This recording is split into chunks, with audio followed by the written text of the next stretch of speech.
이제 지난주에 요단강에서 예수님께서 세례를 받으셨습니다. 오늘은 광야에서 시험을 받는 내용입니다. 상식적으로 보면 죄가 없으신 예수님께서 세례를 받거나 혹은 마귀보다 더 강하고 더 크신 분이 더 작고 약한 자에게 시험을 받는 일은 되게 뭔가 어울리지 않는 그런 그림이죠. 그럼에도 불구하고 하나님의 뜻에 순종하심으로 하나님의 의를 이루고 또 궁극적으로는 우리의 구원을 위해서 지극히 높으신 하나님의 아들께서 세례를 받으셨고 또 지금 광야에서 마귀에게 시험을 받고 계십니다. 그리고 이 시험은 지난주에 이어서 예수님의 정체성에 관련된 아들됨에 관한 시험이기도 합니다. 이미 세례를 통해서 성부께서 이는 내 사랑하는 아들이요 내 기뻐하는 자라고 증언을 해 주셨고요. 또 성령님의 강림을 통해서 하나님의 아들됨이 강력하게 선포되고 드러났습니다.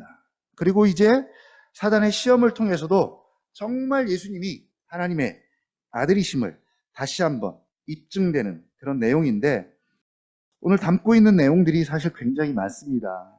일단은 다 생략하고 오늘은 기도할 내용만 잠깐 살펴보고 함께 기도했으면 좋겠습니다. 우리 1절을 한번 다시 보겠습니다. 같이 1절 시작. 예수께서 성령의 충만함을 입어 요단강에서 돌아오사 광야에서 40일 동안 성령에게 이끌리시며 그리고 마귀에게 시험을 받습니다. 그리고 모든 날에 아무것도 잡수시지 아니하시고 날수가 다함에 줄인지라. 2절까지죠. 이제 드디어 공생애가 시작이 됩니다. 당장 다음 주부터는 본격적으로 예수님의 사역이 시작되는데 먼저는 세례식을 통해서 지극히 높으신 하나님의 아들이라는 확신으로 무장이 되어 있고요. 또 하나는 성령의 충만함입니다. 누가가 사실 의도적으로 이 부분을 되게 많이 강조해요. 누가복음에서. 사도행전에 앞서서 성령님을 굉장히 많이 언급을 합니다. 그러니까 앞으로 예수님과 함께 펼쳐질 모든 활동, 사역, 가르침에는 항상 성령의 충만함을 입은 예수님으로 봐야 합니다. 당장 14절 한번 같이 읽어볼게요. 시작. 예수께서 성령의 능력으로 갈릴리에 돌아가시니 그 소문이 사방에 퍼졌고, 그리고 16절에 예수께서 이렇게 표현합니다. 자, 이 예수 앞에 뭐가 있어야 되냐면 성령의 충만함을 입은 예수께서 이렇게 읽어야 돼요.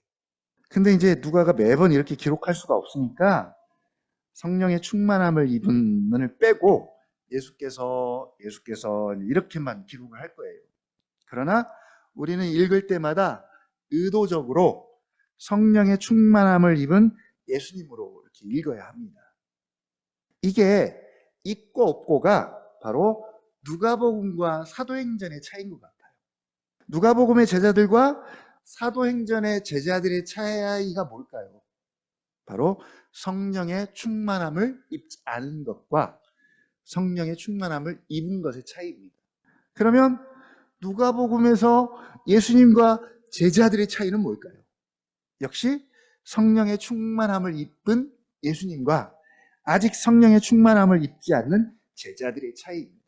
그런데 사도행전쯤 가면 이제는 성령의 충만함을 입었다는 이 표현을 예수님에게 썼던 것처럼 이제는 자연스럽게 제자들에게도 똑같이 그렇게 사용을 합니다.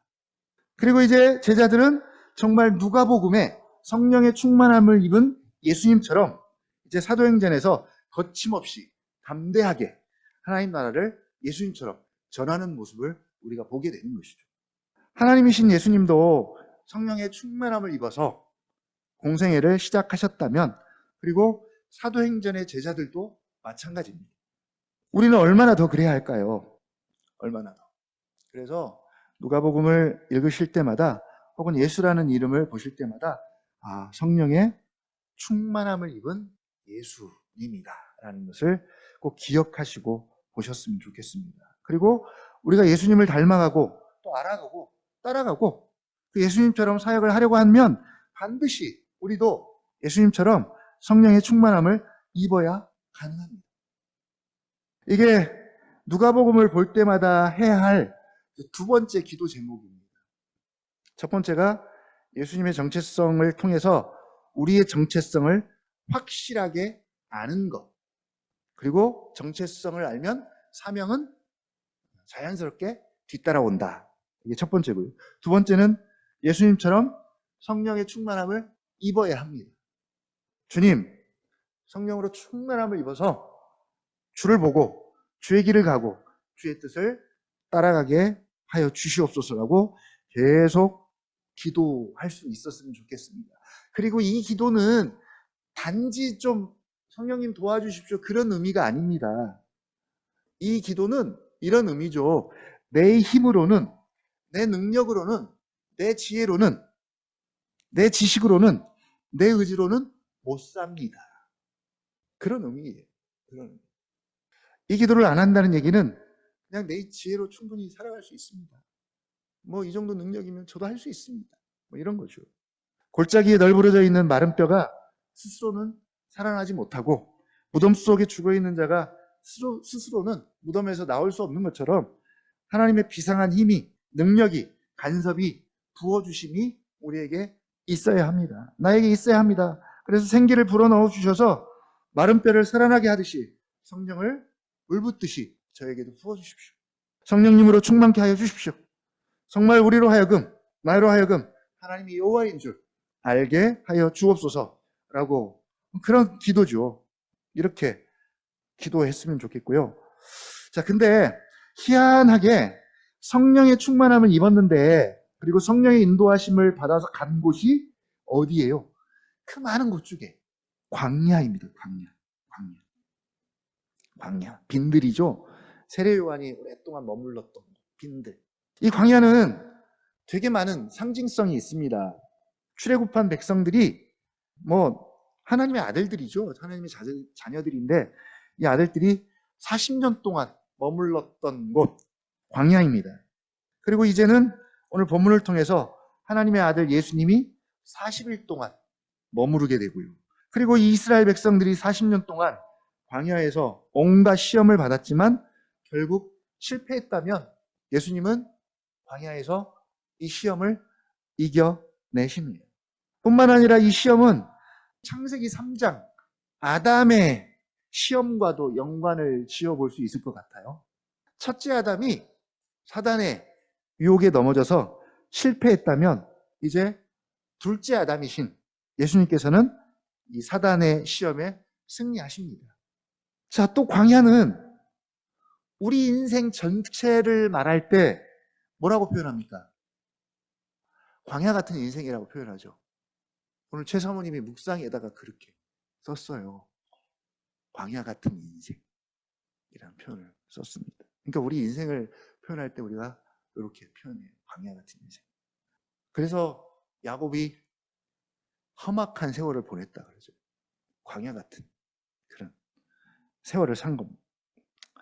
광야는 하나님의 백성들을 훈련하는 장소이기도 하고요. 광야는 생존이 불가능한 곳입니다. 어려운 곳이죠. 그래서 누군가가 보살펴주지 않으면 스스로는 가장 기본적인 생존조차도 불가능한 아주 황폐하고 척박한 땅이 광야입니다. 그래서 광야는 두 가지가 늘 공존하는 것 같아요. 첫 번째는 끊임없는 시험입니다. 끊임없는 시험이죠. 오늘 예수님께서 세 가지 시험을 받으셨지만 이 시험은 우리가 받을 수 있는 모든 시험을 그냥 세 가지로 대표한 거예요. 세 가지로 그냥 요약한 거예요. 예수님이 받으셨던 것처럼 그가 하나님의 아들인지 아닌지에 대해서 마귀가 시험했던 것처럼 하나님의 자녀인 우리도 그리스도인인 우리도 광야 같은 세상에 사는 한 죽을 때까지 마귀의 끊임없는 도전을 받을 겁니다. 시험을 받을 겁니다. 계속될 거예요. 죽기 직전까지. 무엇으로요? 3절 한번 같이 읽어볼게요. 3절 시작. 마귀가 이르되 내가 만일 하나님의 아들이여든 이 돌들에게 명하여 떡이 되게 하라. 너가 하나님의 아들이여든, 이미 세례받을 때 하나님의 아들임을 하나님께서 인정해 주셨잖아요. 증언해 주셨잖아요. 이미 하나님의 아들인데, 자녀인데 마귀에게 굳이 그걸 증명해 보여야 할까요? 세상은 끊임없이 우리에게 그걸 요구하는 것이죠. 너가 하나님의 자녀라며, 너가 그리스도인이라며, 너가 왕 같은 제사장이라면 증거가 뭐야? 증거가.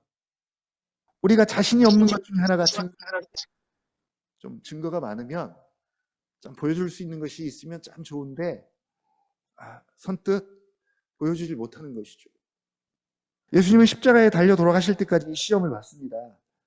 너가 메시아이거든, 하나님의 아들이거든, 너를 구원해봐라. 너를 구원해봐라. 계속 비웃음과 놀림과 조롱을 받습니다. 사람들이 어쩌면 우리에게도 그런 시선을 볼 수도 있겠습니다. 너의 삶을 봐라. 너의 삶을 구원해봐라. 구원해봐라. 생존 문제를 가지고, 소유 문제를 가지고, 혹은 우리의 처지나 형편 문제를 가지고 사단은 계속 우리에게 끊임없이 시험할 것입니다. 자, 두 번째 시험은 뭘까요? 5절부터 6절. 한번 읽어볼까요? 5절부터 6절 시작. 마귀가 또 예수를 이끌고 올라가서 순식간에 천하만국을 보이며 이르되 이 모든 권위와 그 영광을 내가 내게 주리라. 이것은 내게 넘겨준 것이므로 내가 원하는 자에게 주노라. 명예와 권위와 권력과 지위와 영광 줄 테니 내게 절해라. 내게 절해라. 내게 절하면 내가 너에게 주겠다. 이렇게 두 번째 시험합니다. 명예와 권위와 권력과 지위와 영광, 이런 것들에 대한 시험이겠죠. 세 번째는 9절이죠. 9절. 내가 만일 하나님의 아들이거든 여기서 뛰어내리라. 그러면 하나님이 너를 위하여 그 사자들을 명하사 너를 지키게 하고 또 그들의 손이 너를 받으러 내 발이 돌에 부딪히지 않게 하시리라. 안전에 대한 시험인데 결국 그것이죠. 너의 아버지는, 너의 하나님은 너에게 신실하냐? 자녀인 너의 안전을 책임져 주느냐? 한번 시험해봐라. 너의 아버지가 좋은 아버지인지 한번 테스트해봐라. 그런 의미이죠. 자, 이렇게 질문할 수 있습니다. 우리가 예수님 안에 있으면 안전할까요? 안전이 보장될까요? 그것이 뭐든 안전할까요? 이렇게 우리가 막 열정이 있고 뭔가 말씀을 묵상을 잘하고 그러면 그래, 예수님 안에 있으면 안전해. 딱 뒤돌아서요. 그러면 또 세상이 막 흔들어요. 그러면 정말 안전할까? 정말 예수님만으로 충분할까? 라는 물음표가 또 생기는 거죠. 하나님 아버지를 시험 안 해봐도 될까요? 그 자녀들을 끝까지 책임지시고 보호하시고 우리를 푸른 풀밭으로 또 신의 물가로 인도해 주신다는 말씀이 있는데, 그래서 여호와가 나의 목자시니 내가 정말 부족함이 없습니다 라는 말씀을 끝까지 믿고 우리가 신뢰할 수 있을까요? 내 안전장치가 하나씩 하나씩 허물어지고 점점 의지할 것들이 없어질 때조차라도 끝까지 우리가 이렇게 하나님을 신뢰할 수 있을까요? 나 그래도 부족함이 없습니다. 우리를 안전한 하나님 나라로 인도해 주실까요? 우리가 광야 같은 세상을 사는 한 우리는 계속 예수님처럼 이런 시험에 직면하게 될 것입니다. 자, 어떻게 시험을 이겨내셨습니까? 첫째 아담을 통해서는 우리가 답을 얻지 못했어요. 아담이 실패했기 때문에. 그러나 둘째 아담이신 예수님은 어떻게 이 모든 시험을 이겨냅니까? 4절이죠. 4절 같이 한번 읽어보겠습니다. 4절 시작. 예수께서 대답하시되 기록된 바 사람이 떡으로만 살 것이 아니라 하였느니라. 좀 아쉽죠? 뒤에가 없어요.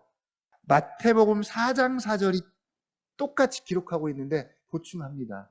누가복음 4장 4절하고 마태복음 4장 4절이 똑같은 말씀인데 뒤에 한번 찾아서 읽어볼까요? 우리 기억하기 좋으라고 똑같은 절수에 똑같은 말씀을 주셨어요. 4장 4절이요. 시작. 예수께서 대답하여 이르시되 기록되었으니 사람이 떡으로만 살 것이 아니요 하나님의 입으로부터 나오는 모든 말씀으로 살 것이라 하였느니라 하시니. 아멘. 뭐 더 설명하지 않아도 될 말씀입니다. 그렇죠. 우리 시편 119편과 적용을 하면 딱 좋을 것 같아요. 지금 말씀 묵상하는 시편 119편. 하나님의 말씀, 율법, 규례, 율례, 판단, 증거, 법도 이런 것을 시인이 얼마나 사랑하는지, 사랑하니까 더 알고 싶고 더 듣고 싶고 들은 대로 행하고 싶은 그런 마음들이 구구절절히 119편에 기록이 되어 있습니다. 하나님의 입으로부터 나오는 모든 말씀이 하나하나가 주옥 같다는 고백입니다. 바로 시편 119편에 기록된 하나님의 말씀으로 살아야 합니다.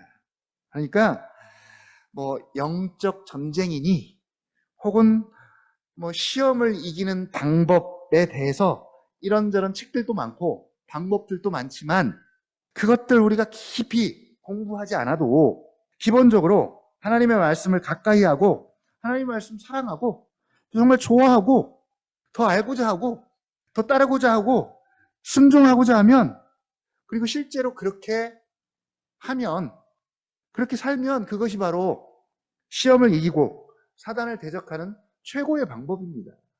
이게 성경이 권장하는 방법이에요. 최고의 방법입니다. 근데 이게 안 먹히니까 자꾸 다른 방법들을 이야기하면 사람들이 솔깃하죠. 예전에 교회 안에 뉴에이지 열풍이 불었던 적이 있어요. 여러분 언제쯤인지 기억나십니까? 아마 제 기억으로는 신상원, 낮은 울타리 맞나요? 혹시 그때 기억하시나요? 그분이 막 앞장서서 그거에 대해서 굉장히 강조한 적이 있습니다. 지금도 얼마나 새로운 것들이 나오는지 몰라요. 우리가 다 못 따라갑니다. 발음하기도 어려워요. 요즘 나온 것들은 발음하기도 정말 어렵습니다. 아마 1980년대쯤 되었을 것 같은데요. 뭐 이런 거 모르면 신앙적으로 뭣도 모르는 사람처럼 여겼던 적이 있었습니다. 그런데 우리 어른 세대 우리 신앙인들은 이걸 어떻게 알겠어요? 뉴에이지니 비냐드 운동 모릅니다. 예배 시간에 뭐 뉴에이지에 대한 설교를 하는 것도 아니고요. 뭐 신사도 운동에 대해서 설교하는 것도 아니고요. 몰라요. 자, 반대로 말하면 그걸 안다고 해서 얼마나 뭐가 달라지겠냐 이것이죠. 요즘도 그런 운동이 많아요. 뭐 NIV 성경, 킹제임스 성경에 대해서 이야기하고. 중요한 것은 시대가 흘러가면 새로운 것들이 계속 나타날 겁니다. 그럴 때마다 우리는 헉 하는 거죠. 네. 왜냐하면 대부분 다 반기독교적이거나 그래서 대부분 기독교를 반대하거나 아니면 기독교 이단들의 형태로 계속 끊임없이 등장합니다. 혹은 한 부분을 부풀려서 마치 그게 전부인 것처럼 확대해서 막 그거 모르면 큰일 날 것처럼 그렇게 접근하는 이단들도 많고요. 근데 우리에게는 달라지는 것이 하나도 없습니다. 우리는 여전히 변함없는 하나님의 말씀으로 살아야 하고요. 그 말씀으로 승부를 걸어야 합니다. 사실 뭐 새로운 것이 나타나도 그냥 묵묵히 아브라함과 이삭과 야곱의 하나님을 계속 찾아야 합니다. 따라가는 것이죠. 뭐 새로운 이단 퇴치 방법이나 사단을 대적하는 방법은 없습니다. 그냥 우리에게 주신 정확하고 체계적인 하나님의 말씀으로 가는 것이죠. 그러니까 뭐 신기술 혹은 뭐 새로운 신학 사실은 몰라도 그렇게 크게 문제될 것은 없습니다. 물론 알면 뭐 예방은 할 수 있겠죠. 예방은 할 수 있습니다. 오히려 신앙은 과거로 돌아가는 것이 조금 더 정확하고 옳은 것 같아요. 물론 우리가 가야 할 방향은 미래지만 다시 오실 예수 그리스도를 향해 나가야 하지만 우리가 붙잡는 것은 2000년 전에 일어났던 역사 가운데 존재하고 일어났던 사건, 예수 그리스도의 오심과 죽으심과 부활이고 그리고 이 복음을 통해서 일어났던 부흥의 현장들입니다. 우리는 그걸 보고 붙잡는 것이죠. 이삭이 오랜 시간이 흐른 다음에 아버지 아브라함이 팠던 우물을 다시 파기 시작합니다. 왜 그랬을까요? 지금은 블레셋 사람들이 그 우물을 막아 버렸습니다.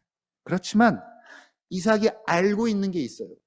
거기를 파면 물이 있다는 것을 이삭이 알고 있었습니다. 그래서 아버지가 팠던 우물을 다시 팠던 겁니다. 사람들이 물을 얻기 위해서 막 여기저기 막 파잖아요. 근데 문제는 물이 정말 있는 곳을 모른다는 것이죠. 근데 이삭은 알았습니다.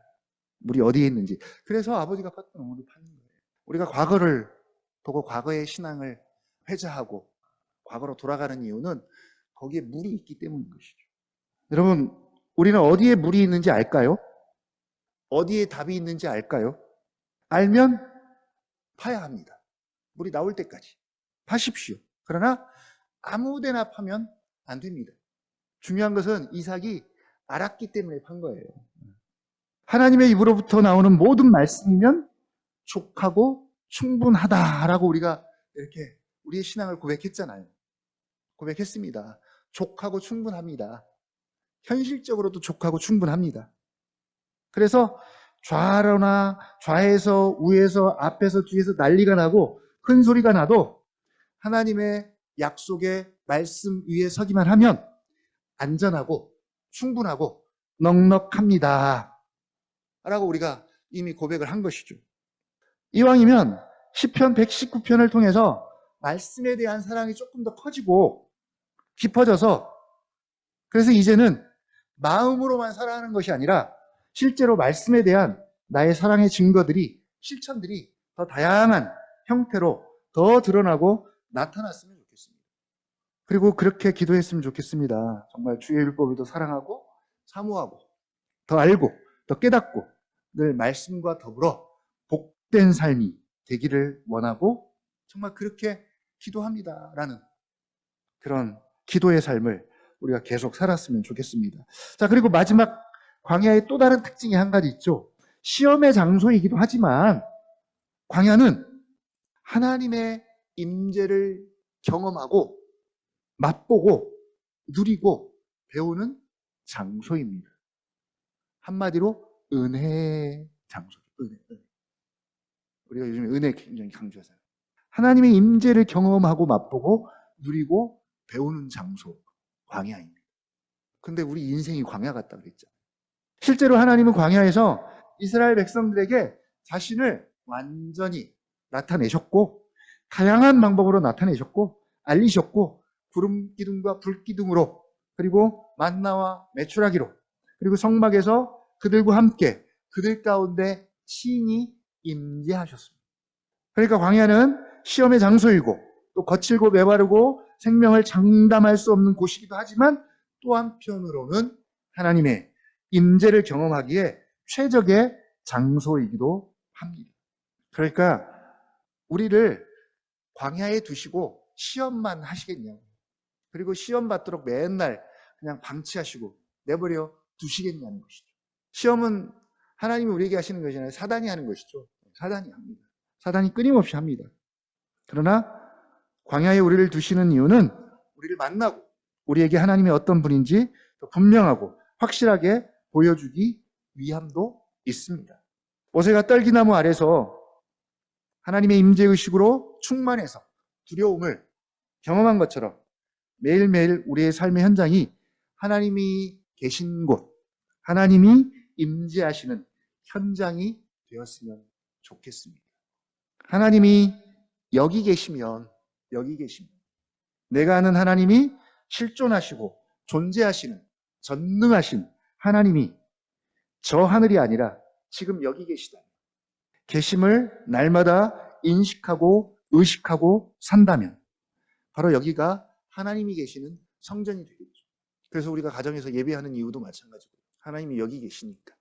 베델, 하나님의 집입니다. 바로 하나님을 만나고 하나님의 임재를 경험하는 곳, 광야입니다. 오늘 예수님도 광야에서 우리가 겪을 수 있는 또 만날 수 있는 모든 시험을 다 겪으셨습니다. 그리고 우리에게 오늘 도전합니다. 뭐라고요? 말씀으로, 오직 하나님의 말씀으로, 살아계신 말씀으로 마귀를 대적하고 시험하고 이기셨습니다. 여전히 동일한 시험이 우리에게도 있습니다. 뭐 그렇다고 예수님이 이겼다고 그렇다고 모든 시험이 그렇게 만만하고 쉬운 시험은 아니에요. 우리가 다 뭐 겪어봐서 아시겠지만, 그래서 전제가 뭐예요? 성령의 충만함을 입어 성령에게 이끌리어입니다. 이 전제입니다. 그냥은 시험을 이기기가 어렵습니다. 바라기는 성령의 충만함을 입어서 오직 말씀으로, 말씀 안에서 누구와 함께요? 예수 그리스도와 함께 이 광야 같은 세상을 넉넉히 이기고 더 나아가서는요, 하나님의 임재의식으로 충만한 삶을 살아가는 우리 언약나무 교회가 되기를 주님의 이름으로 다시 한번 축복합니다.